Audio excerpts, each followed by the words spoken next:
In the Lab, a Texans podcast that takes a different look at things. Drew Dougherty and John Harris have their lab coats and goggles on, and the Bunsen burners burning. Here's Drew. Peacocks kill snakes, and this is In the Lab, and this is John Harris, and my name's Drew Dougherty. It's good to be with you, John. It's good to be with you. How do peacocks kind of go like that? I don't think it has anything to do with their plumage. I think it's them using their beak and getting after it, but Beak and no snakes. I didn't know I didn't know anything about peacocks killing snakes. I found that out today from new Texans cornerback, defensive back Steven Nelson. And I knew peacocks beat up on Wildcats. I knew that. I didn't know that either. That's a St. Peter's beating Kentucky in Oh, the tournament joke. Got it. Okay. But we're going to talk about defensive backs and wide receivers today because we were out at OTAs. That's really the matchups that you closest to a regular game, but you still got to put an asterisk by it there because down in the trenches you're not hitting and you're not doing all the swinging and banging that you would. I watched a lot of trench work today. I know, but there's not the full contact that you would have. It's a little closer of an approximation, but still, you know. I know what you mean. But let's chit-chat about it. Steven Nelson, kind of the marquee addition via free agency defensively. Yep. Stingley, who was out there for much of today, not all of today, but he's the marquee addition through the draft. I was pretty encouraged by what I saw. Both sides of the ball made plays. It's the first day of OTA, so look into that and dive into that what you will. But Steven Nelson, Derek Stingley, Desmond King, Tavier Thomas, Tremont Smith, those are guys that made plays, did things for this defense last year that on a defense that lost 13 games, hey, it's tough to find many bright spots, but in sections, in portions, they were bright spots, and you think these guys added are going to help make that bright spot even brighter maybe. Yeah, Stingley, I've watched him since 2019, and I've loved watching him play. Just the smooth aspect of his game, the explosiveness that he has in his game, the ball skills, just looks bigger than 6 feet too. I mean, 6 feet also. Yeah, I've said that. I when he was in college, I always thought he was 6'1", 6'2". Mm-hmm. They said he was 6 low or 6 foot. I was like, I get the whole like you lie in the program, but the combine tells you the truth sort of thing. But he in today's game, 6'1", 190 is the perfect size to go against the number of receivers, especially if you can adjust to a guy like Tyreek Hill. And then you can adjust to a guy like DK Metcalf, and then obviously anybody in between. But watching those guys run around a little bit today, it was good. It was competitive to a degree. I mean, obviously even DBs can't go full on to break up passes and do those kind of things. But I just feel overall, just watching the DB group, it feels like there's a high level of athleticism in that entire group. You talk about the guys that they brought back from last year.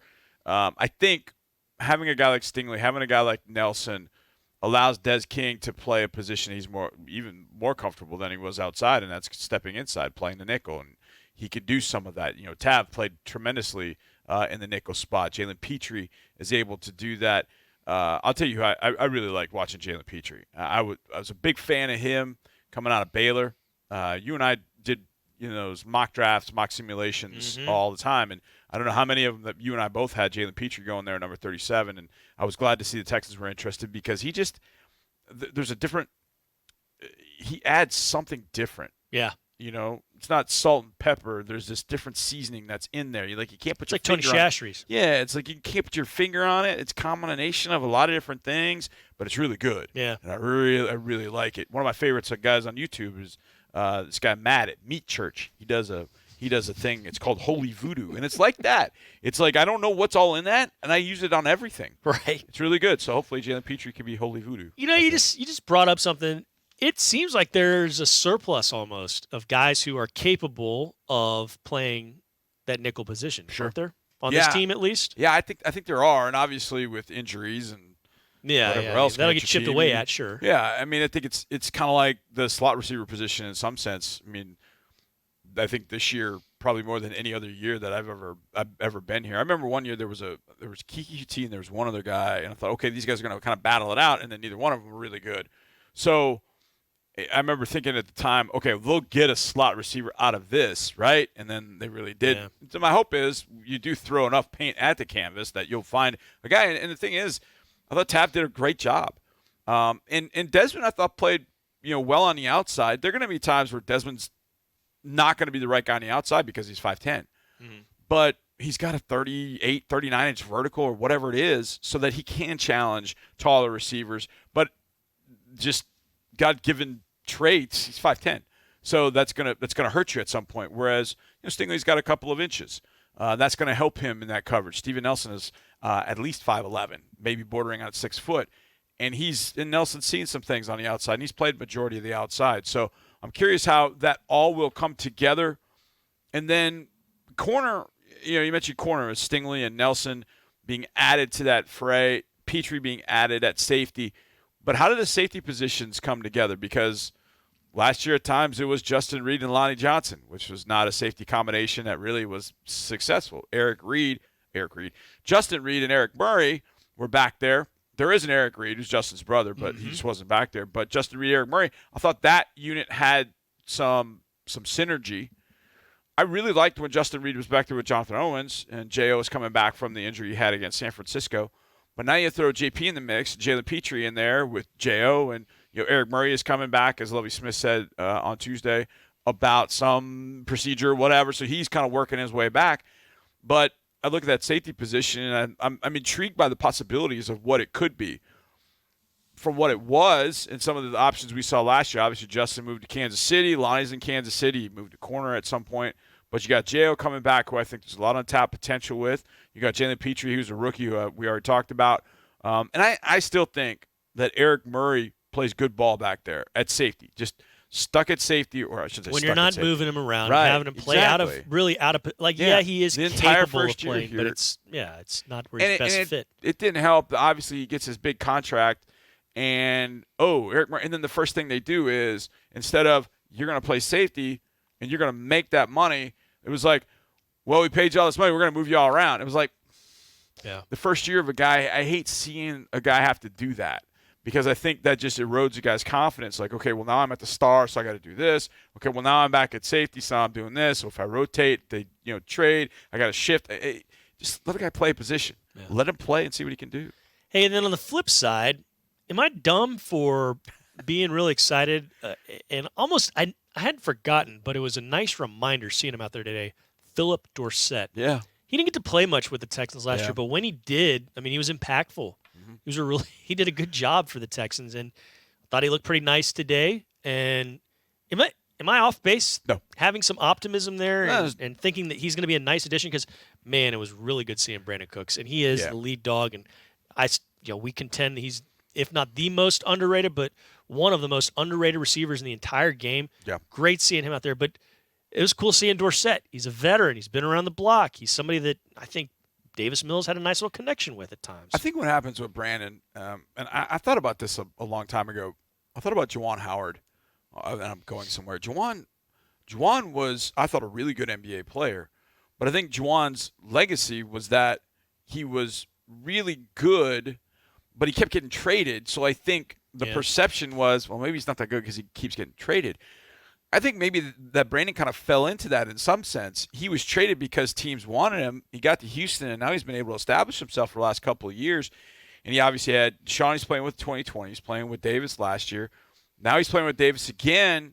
Look, you create that synergy, and now there have been some other weapons added around him that, maybe you're not going to roll your coverage to Brandon. Maybe it's not going to be double teams all the time. Yeah. Maybe there's going to be opportunities. Hey, Nico Collins is really hurting us in this game. Maybe we need to roll coverage there and take our chances with this corner against Brandon Cooks and see, Brandon then has a 7-8 catch game. That San Francisco game, I think, was a great example of how good Brandon really is because they were doing everything to stop him because that day was like nobody else was really stepping up to make a play. It was Brandon. And there were times where they would man up on Brandon and then try and roll the safety over, and he'd beat it. Mm-hmm. Then down in the end zone, they've got him kind of in a bracket coverage. He beats that for a touchdown. I think Brandon, and of course we're biased, but I think him being traded, I think perception-wise to the general public outside of Houston, they look at it, and even some in Houston, look at it, well, if he was that good, he would have stayed in one place. Well, sometimes it doesn't work like that. Right. Doesn't mean he's not a great player. Same as Juwan Howard. Juwan Howard is a fantastic NBA player, but because he kept getting traded, I think it probably hurt his perception. I think it maybe is that way for Brandon Cooks. But to your point about Philip Dorsett, I was kind of the same way. I'm watching number 4, which last year we wore number 2. Mm-hmm. And Phil's never, he's been in situations where he's been part of the band, but he's never really been kind of the lead bass or the lead guitar. And so maybe this opportunity here in Houston gives an opportunity to, have a few more solos at the concert in some sense. And I think that would end up being a good thing for him. Dude can smoke. I mean, he can fly. So it's just a matter of getting, things to him, putting things or having things in the playbook that work for Dorsett individually, that work for Brandon Cooks, that work for Nico Collins. And they all do different things, and that's just the start. And at some point, hopefully you'll get something from Chris Moore and Chris Conley, and then you got John Metchi. And the thing with Metchi, because I know people are like, what about Metchi? You drafted him. Yeah, we just don't know. He tore his ACL in December. Mm-hmm. So if the ACL surgery and rehab is 9 to 12 months, that puts him back anywhere between mid to late September and early December.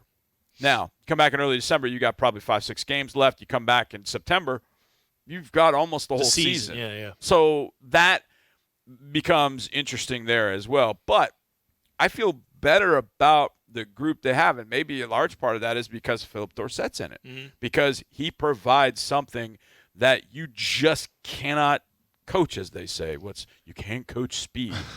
Well, it's nice to coach speed when you have it, because then you can do some things. And I know this is a long time ago, but 20-some-odd years ago when I was coaching, I had a young man. He was in 8th grade. He's the fastest kid in the whole school. And we really never had any speed. And so I pulled him up to the varsity because I'm like, I got this toy. I got this kid that runs 4.3. I'm going to use him. I was like, even if I just use him on go routes, I want to use him. Right.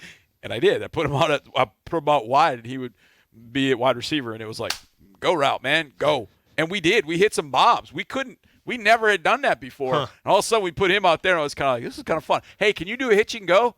Yeah, okay. Next game, touchdown. It was so fun because it's like, I got speed.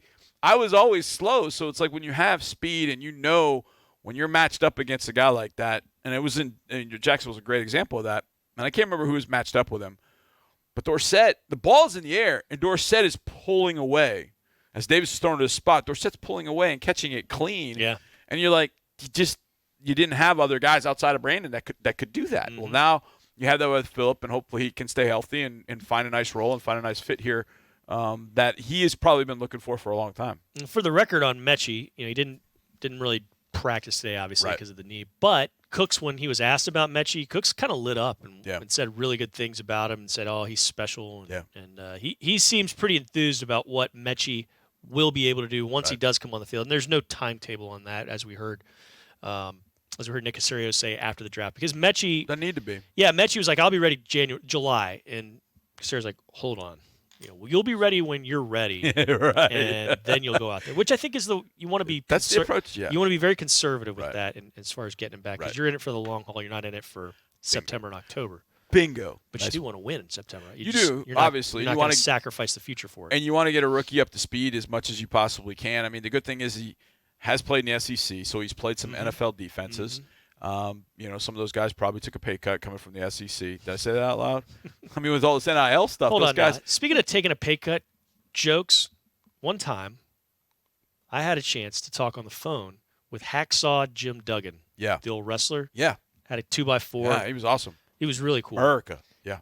I went to SMU. You did. Graduated in the 90s. He went to SMU and graduated in the 70s. And I brought that up. I was like, hey, man, you played for SMU football. I went there. And he's like, oh, yeah. Mean Gene Okerlund once said I'm the only guy that came to WWF and took a pay cut. Talking about SMU football. He wasn't talking about NILs. So. Well, here's the thing. You guys at SMU were well ahead of this NIL curve. Yeah. About 35 to 37 years ahead of it. And they weren't the only ones doing it. That's correct. Yeah. I think what happened was the NCAA was so mad at the Aggies and the Longhorns of the world they decided to punish the Mustangs. So Yeah. on that note, let's end things, and let's do this again next Tuesday. Does that sound good? It's nice to do these in person. I think we're going to start doing this a little bit more often. Okay. Because our video artistes really like these better than Zooms, and they get their arms in a bunch. I know. You can't sit in your chair, John. You've got to sit in this special one. Like, all right, whatever. So, anyways, it's fun being with you. It's fun being with you. Thank you for checking us out, listening, watching, whatever it is you do, however it is you consume it, because we wouldn't be here were it not for you, the consumer and fan of the Houston Texans. God bless you, and we'll see you again very, very soon.